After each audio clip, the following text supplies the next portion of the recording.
Bienvenidos a este tutorial. En esta ocasión investigaremos cómo es el flujo de calor a través de un bloque sólido cuando la conductividad térmica del material varía linealmente con la temperatura. Eh, este problema es básicamente el mismo que se muestra en el video anterior. Eh, Sin embargo, la conductividad térmica no es constante y eso debe ser considerado. Las condiciones o las posiciones para este problema son que no existe acumulación, o sea que estamos en estado estable, entonces este término desaparece, no hay generación de calor y solamente vamos a depender de la coordenada X para el flux de calor. Ahora bien, bueno, pues al tener esto, nosotros tendríamos que 0 es igual a la derivada total con respecto de X de K derivada de T con respecto de X. Anteriormente podíamos sacar a K de la derivada porque era una constante, pero ahora no podemos hacer eso. Entonces, esta es la ecuación diferencial que tenemos que resolver.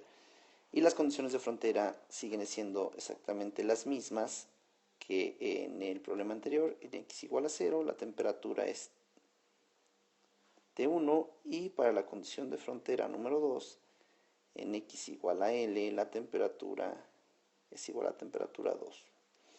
Bien, bueno, pues démosle solución.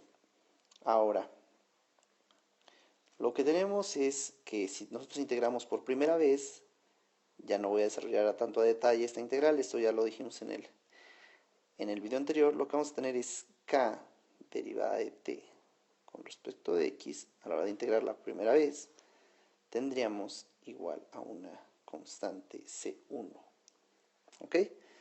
Ahora, si volvemos a integrar esta ecuación, nosotros tendríamos, bueno, vamos a reacomodar primero derivada de t con respecto de x, perdón, primero sustituimos el valor de k, que k es a más b por t. Vamos a sustituirlo, tendríamos a más b por t, que es lo que vale k, derivada de t es igual a c1 derivada de x. ¿Sí?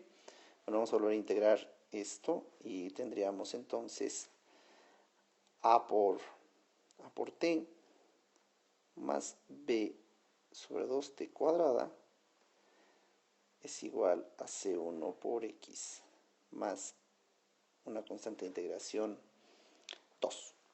¿Sí? Esto daría solución a la ecuación diferencial, aunque falta evaluar las condiciones de frontera. En este problema se nos pide calcular el flux de calor. ¿Sí? Entonces, bueno, ocupando la condición de frontera número 1, ¿sí? En x igual a 0, bueno, pues la temperatura es la temperatura 1. ¿Sí? Ahora bien, entonces a por T1, ¿sí? Más B medios, temperatura 1 al cuadrado, debería ser igual a C1 por 0 más C2.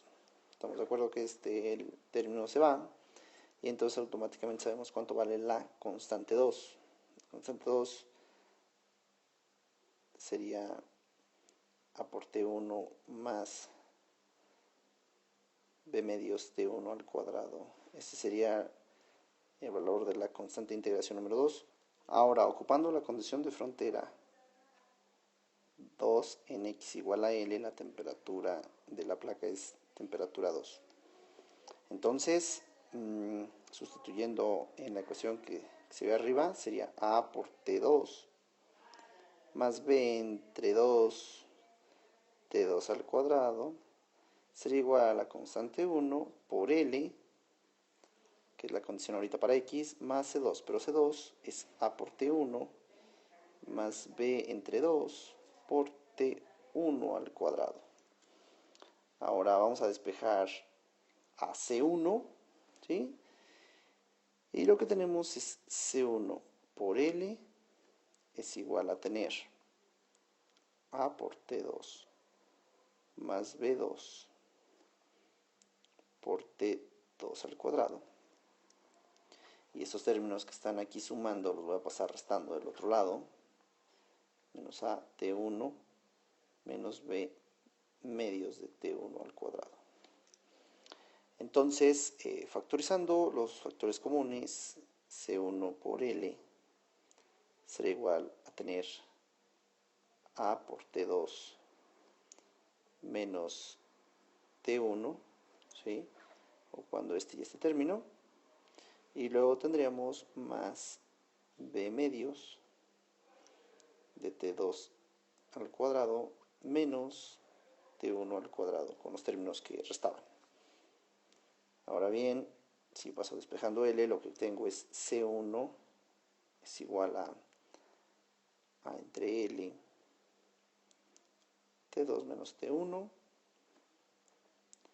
más B 2L, T2 cuadrado menos T1 al cuadrado. Ahora ya conocemos el valor de C1 y conocemos el valor de C2. ¿Sí? Si nosotros quisiéramos conocer el perfil de temperatura, bueno, tendríamos que resolver esta ecuación. ¿Sí? Es una ecuación cuadrática, necesitaríamos resolver sus raíces a partir de los valores de C1 y C2 y conoceríamos la temperatura en el punto de X que nosotros requeriríamos. Ahora, para calcular el flujo de calor, lo que necesitamos hacer es ocupar nuevamente la componente de X, el vector de X sería menos K derivada de T con respecto de X. Bueno, esa derivada, al igual que la anterior, logramos obtenerla, ¿sí?, en la primera integración y aquí la tenemos. En otras palabras, la derivada de T con respecto de X es igual a la constante 1 entre K.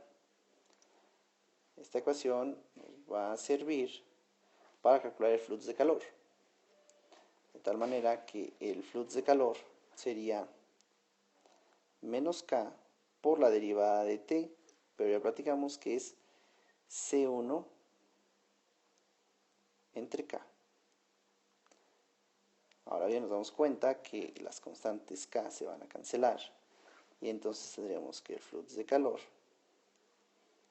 no sería otra cosa más que menos C1 y menos C1 sería tener todo esto. A entre L por temperatura 2 menos temperatura 1 más B entre 2L por temperatura 2 menos temperatura 1 al cuadrado. De esa manera podríamos calcular el flujo de calor a través de la placa. Bueno, es todo por hoy. Muchas gracias.